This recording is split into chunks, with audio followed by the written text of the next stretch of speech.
Today is Dufton to Alston. Guidebook says about 20 miles, maybe 20 and a half. I had Gallagher in the other side of the fells. Now, this may look innocuous and all lovely here in the country lane. I think you can see the fells up top. In comparison to this, visibility is going to be very poor with the Helm Wind across Crossfell being problematic and probably quite unpleasant. So we'll see how we go, we'll see what we find, and hopefully I'll find you at the other end. Pennine Way, Dufton, Pennine Way, and it starts its little track through here.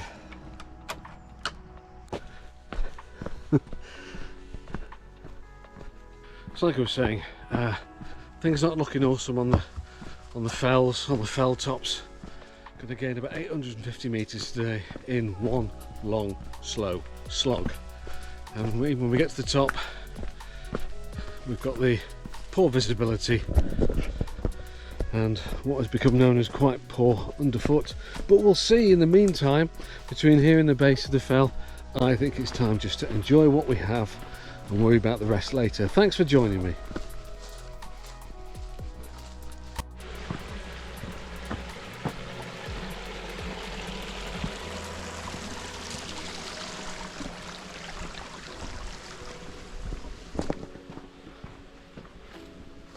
So, penultimate day today, last one tomorrow.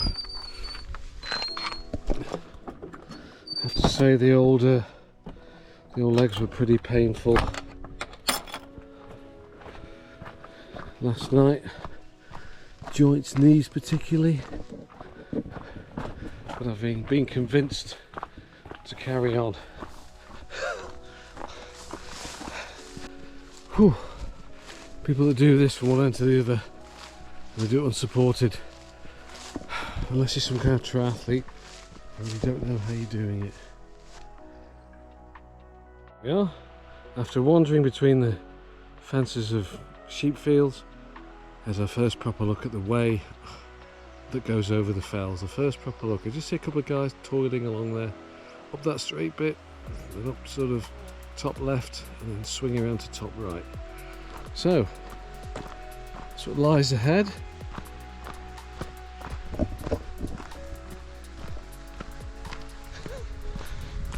It looks like a challenge. The guidebook described it as the physically toughest day of the trip so far.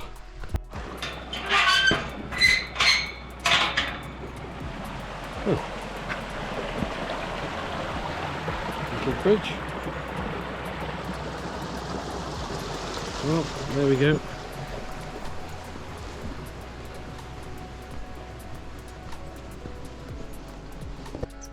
There we are. The sky's just clearing. That famous Helm Wind or Great Dun Fell. Maybe they're going to give it up today and let us enjoy some views. Let's find out.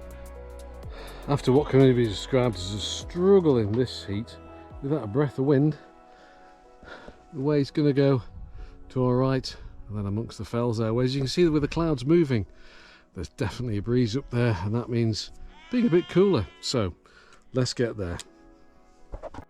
Well, at least in this section before the next long trudge begins, we can at least enjoy the vista of the Eden Valley. And just if I zoom in there, the Cumbrian Fells just able to be seen beneath the cloud base there, just to the left of that fell.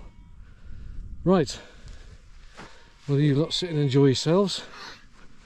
It's going to be up, and then to the right, where it'll be breezier, cooler, and steeper. There's no two ways about it. Whichever way you slice it, this section early on, this far along, is punishing, and all you're going to end up doing is looking at the floor and just plodding along. Then after maybe 5 minutes you'll turn and enjoy the view, which is lovely, I'm sure. Will only improve as I get height. but this is going to be just a slog. So it would seem we're getting back into Upper Teesdale.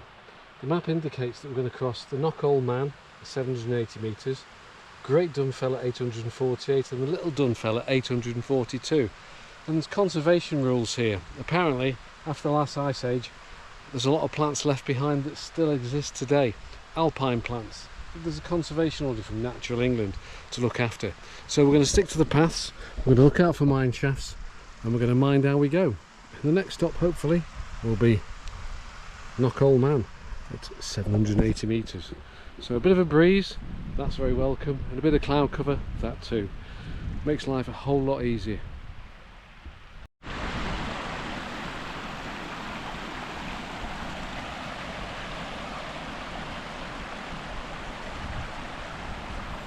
So there's the way up, and if you're still with me, well done. You're still picking them up and putting them down. Now, it seems that on this section at least, most of the steepest part is over and the rest is up a bit, down a bit. But it's a slog. Like I say, if you got this far, you're doing well. So as we see the little group ahead of us still winding along, and the radar installation just lost in clouds to the left. Okay, let's see a little animated map of the twiddling route that brings us from that bridge back there, up this far and onto the top. There's not a lot to see other than the low cloud base and the windswept grassy moorland and the occasional beck or stream. Well, here we are, Knockall Man, 794 metres, and as you can see, the cloud base has started to lower, sort of blow across the summit, and as the outgoing team are going to Gallagher, I'm not. I'm just going to have a minute here to have a spot to eat. Just going to take 5, maybe wrap up, because it's got a lot cooler. Welcome, but unless you're going to keep moving, you're going to get pretty chilly pretty quickly. So like I say, take on some water, have a snack, look at my GPS, and then when I start to get a bit cooler, I'm going to set off. And I certainly want to stay ahead of what looks like a descending cloud base. It's worth noting that Knockall Man there is 794 metres.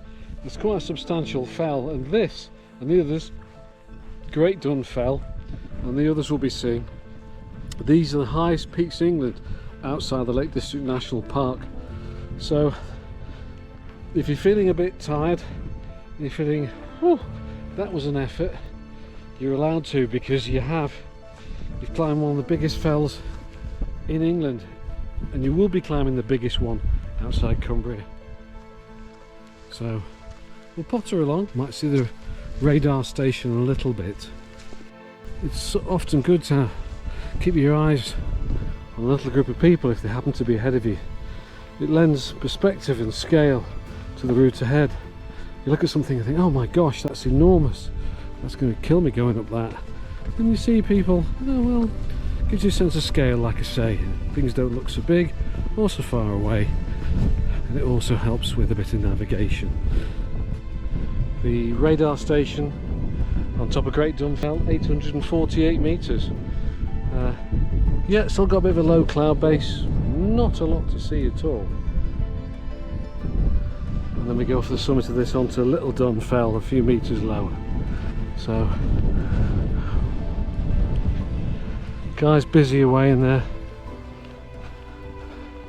Civil Aviation Authority kind of installation. Fantastic, as if on cue. Clouds cleared a little bit with the breeze.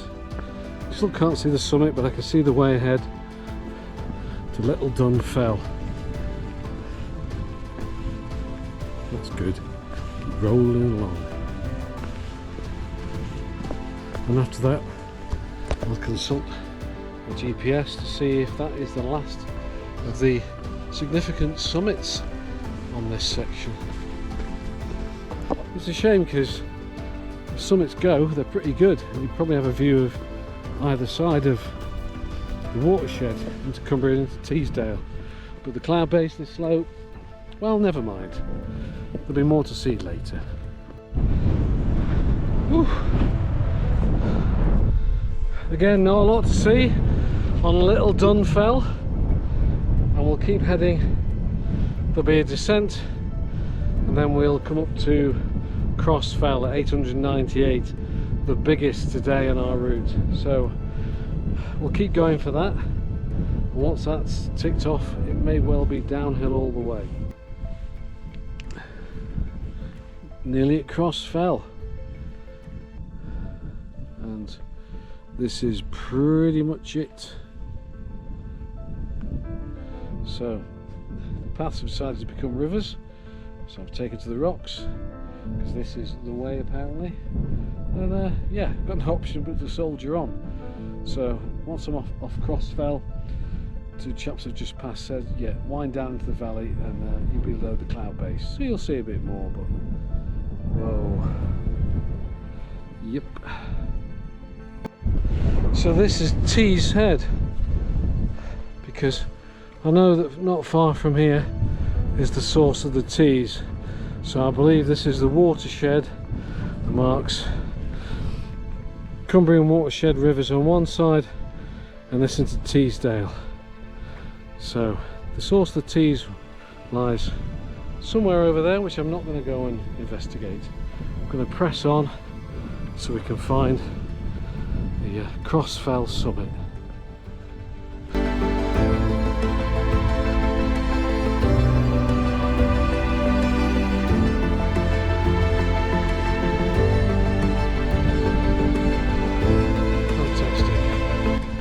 Cross Fell summit, 893 metres, just up there with Great Gable, the highest fell in England outside the Lake District. So that's nice. Nice time to have a break. So that was Cross Fell, and if you're wondering what the descent is like, it's like this: cloud and rain, heavy rain coming and going. So just for now, I'm going to keep moving, because if I treat this like I treated any other fell in the Lake District I was doing, the weather's closing in, it's getting gradually worse, and safety's an issue.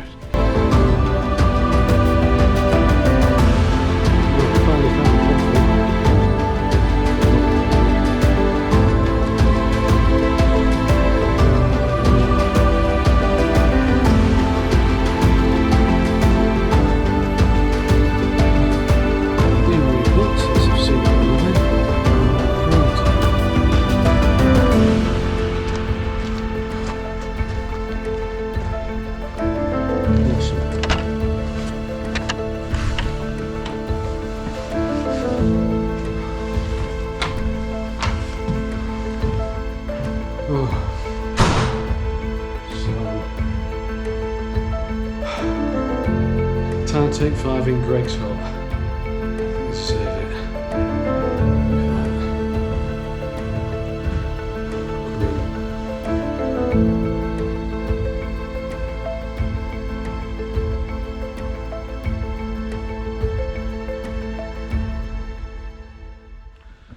Ooh, the weather's lifted a little.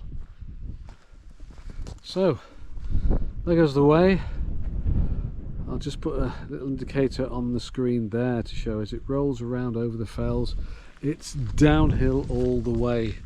So after being up in the fells, you can see absolutely dreadful, and you forgive me if I don't stay and wax lyrical about the scenery because I want to be ahead of the rain. But Greg's Hut, what a fantastic idea, what a fantastic place. Great stuff, get shelter, and the shelter I want to find is now in Alston, but that's miles away, so maybe 9 or 10. So keep mooching. This is a lot better now the rain's lifted off. I can actually see the path without standing up to my ankles in mush, as we've found all around here.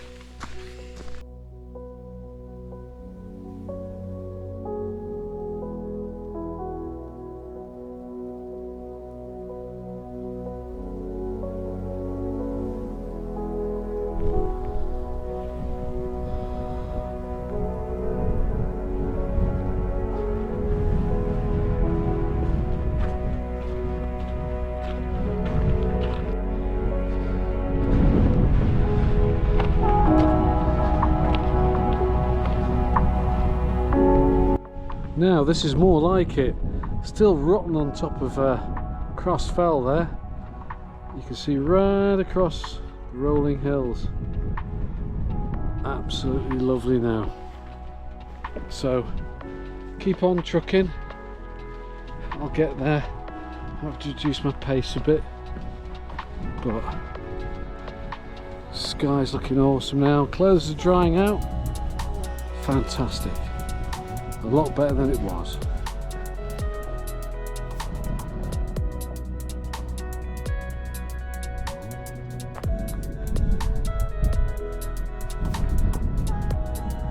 That's more like a reed. Turn to the beautiful sort of rolling hills we've seen so far.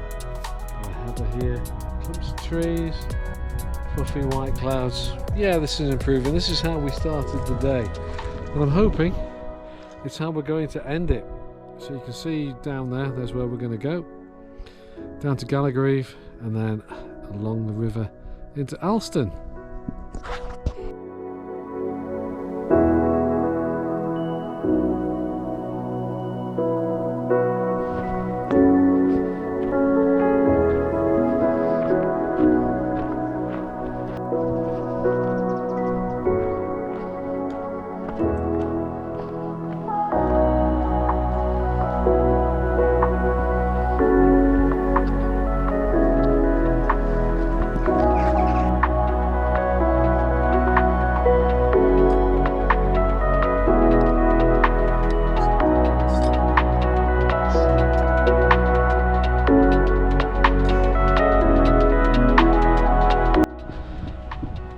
What a beautiful way to wind up a challenging route.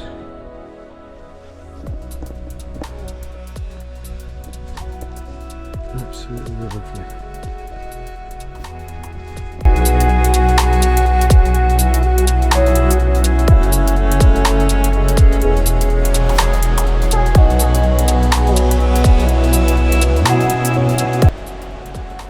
Well, I reckon I can say without fear of contradiction, after the challenging situation earlier, this last maybe 3 miles along the little river amongst the trees and a little footpath certainly makes up for it and was worth it in itself. Absolute beautiful little twiddly lane just this side of the dry stone wall. On and on through the trees like this, with the river for company just at one side. And I think as days go, wasn't enjoying it at the start because it was so blinking hot and the gradient was so severe, and the less said about the summits the better, and there's nothing to be said about the views. And I have to say, within earshot pretty much of Alston Youth Hostel, I'll say this section really has made up for it. What a wonderful little bit of the way. Brilliant.